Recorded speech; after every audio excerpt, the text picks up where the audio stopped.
All right, today's project, we're going to add some ventilation into this 20-foot aluminum box. These things get really hot in the summertime, so I'm going to be adding a ventilation fan and some intake vents.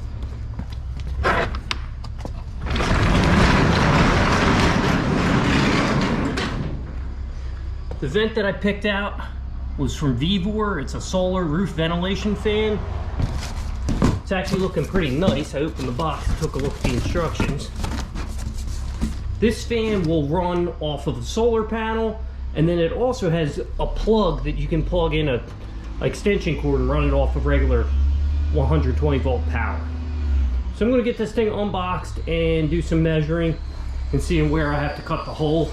It's going to be mounted up here in the front, most likely in this first bay here.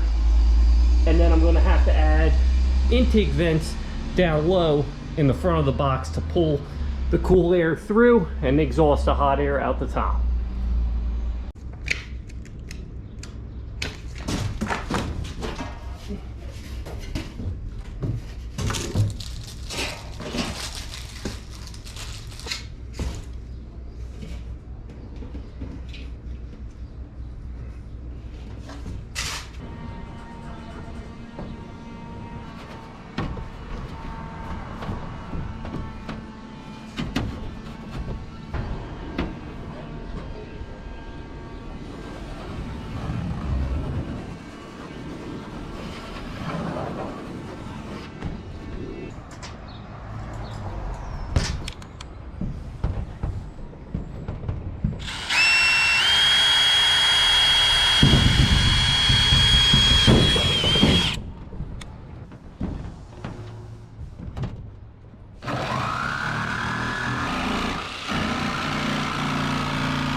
All right, the kit comes with these little self-tapping screws with the little rubber washers. I'm going to use this silicone and completely silicone this flange down, and then I'm going to see how these screws work, but I might actually switch up and go to aluminum rivets. I might throw a couple extra in because this flange is pretty floppy, and the metal I'm going to is pretty thin, so I might throw a couple extra rivets in the centers here.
I'm feeling pretty confident about that.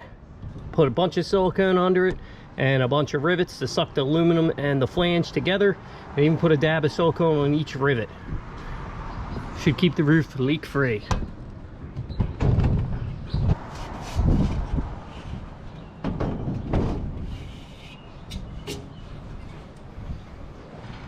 All right, so this thing looks like you can actually lift this up and angle this.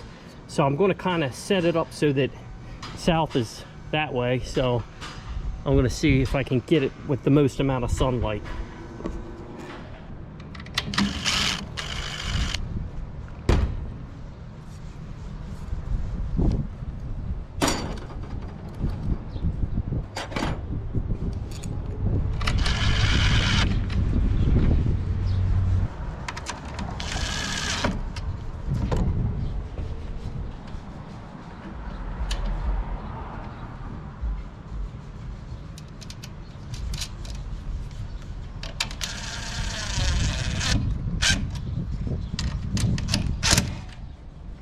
All right, last thing I need to do, there's a couple screw holes here. I'm just going to shoot a couple of these self-tappers in. That'll hold this from rotating. I got it angled facing south, and we're going to see how that goes.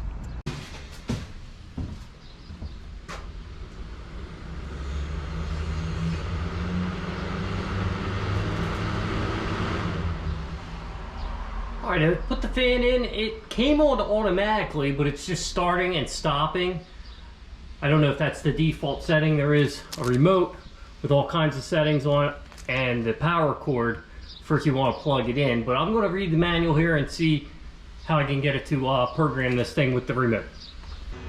Here are the instructions. It looks like you can turn it on and off with the power button, and then there's multiple speeds, and it's set basically to automatically come on if it goes above 78 degrees Fahrenheit or 26 degrees Celsius.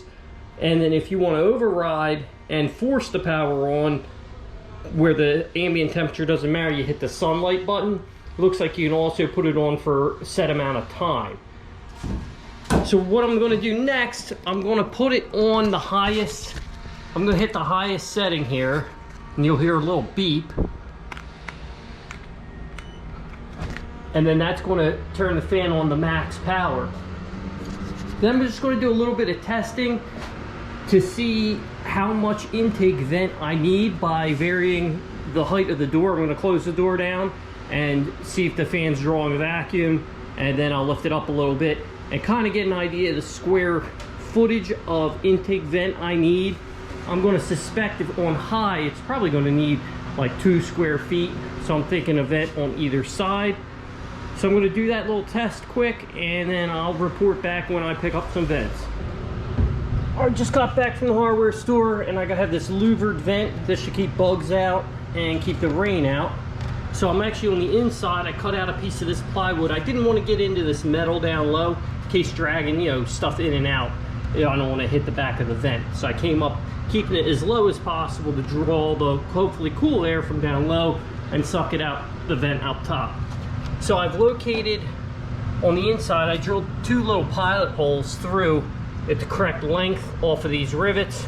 So hopefully this flange will lay flat when you come around to this side here.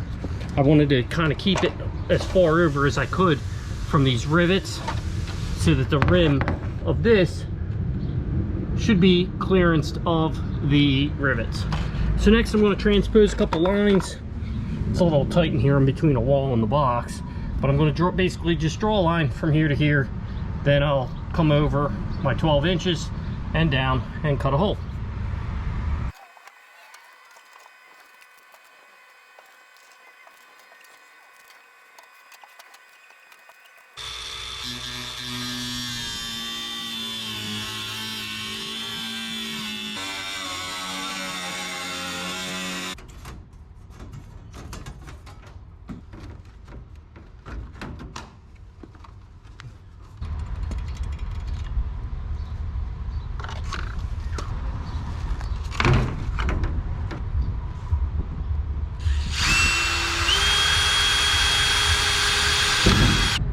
All right, got the intake vent installed and all siliconed up so it won't leak. It's only 12 inches by 18, so I don't think a person could fit through there, at least not a big person, but I might screw a piece of expanded mesh or just a bar down the center just to make it a little harder. I don't think anybody's going to try to break in, but you never know. So hopefully that should suck some cool air from the shady section of the alley up, pull through to the fan and exhaust outside. So if you have one of these storage boxes or even a shipping container, this fan would work for you. I will put a link in the description with the model number of this fan. It was purchased from Vevor. All right, thanks for watching, and I'll catch you on the next video.